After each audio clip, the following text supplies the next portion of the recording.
Yang terhormat Bapak-Bapak, Ibu-Ibu, salam Pancasila. Bapak-Bapak, Ibu-Ibu yang melihat video saya ini, tolong jangan lupa subscribe, like, dan di-share. Sifatnya gratis. Pada hari Minggu tanggal 16 April tahun 2023 ini, saya akan mengomentari PPATK membongkar penyimpanan emas batangan di bunker bawah tanah yang dilakukan Arteria Dahlan. Dalam transaksi gelap sebesar 349 triliun, termasuk di dalamnya penyelundupan emas batangan yang disimpan di bunker tanah senilai 189 triliun. Diduga pemilik emas batangan tersebut milik Arteria Dahlan yang sudah diamankan aparat penegak hukum ketahuan memiliki emas batangan tersebut.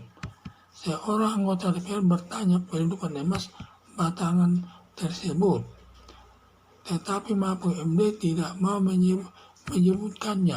Tetapi ada datanya dalam transaksi gelap 349 triliun. Karena Mahfud MD terkait transaksi gelap sebesar 349 triliun hanya menyebut angkanya, tidak menyebut pemiliknya dan alamatnya. Disebut lapor Andrigat. Kalau Mahfud MD menyebut jumlah transaksi sebesar 349 triliun dan menyebut nama dan alamat pemiliknya, Mahfud MD bisa dituntut di pengadilan dan dijatuhkan hukuman sesuai perbuatannya.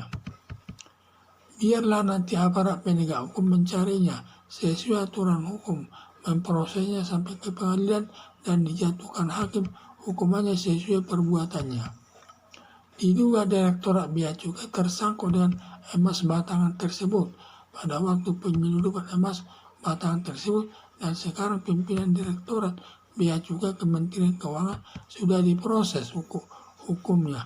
Disinilah disebut transaksi gelap sebesar 349 triliun yang banyak terlibat Direktorat Bea Cukai dan Direktorat Pajak Kementerian Keuangan. Diduga Arteria Dahlan dan Direktorat Bea Cukai ada kerjasama soal penyelundupan emas batangan tersebut.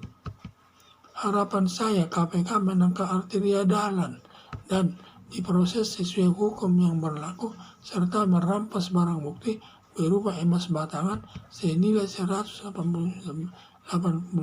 triliun dirampas untuk negara.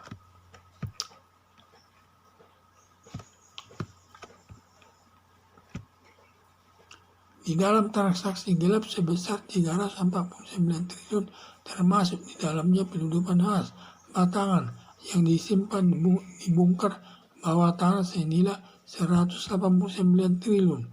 Diduga pemilik emas batangan tersebut milik Arteria Dahlan yang sudah diamankan aparat penegak hukum ketahuan memiliki emas batangan tersebut. Seorang anggota DPR bertanya kepada Mahfud MD soal penyelundupan emas batangan tersebut mengenai siapa pemiliknya, tetapi Mahfud MD tidak mau menyebutkannya.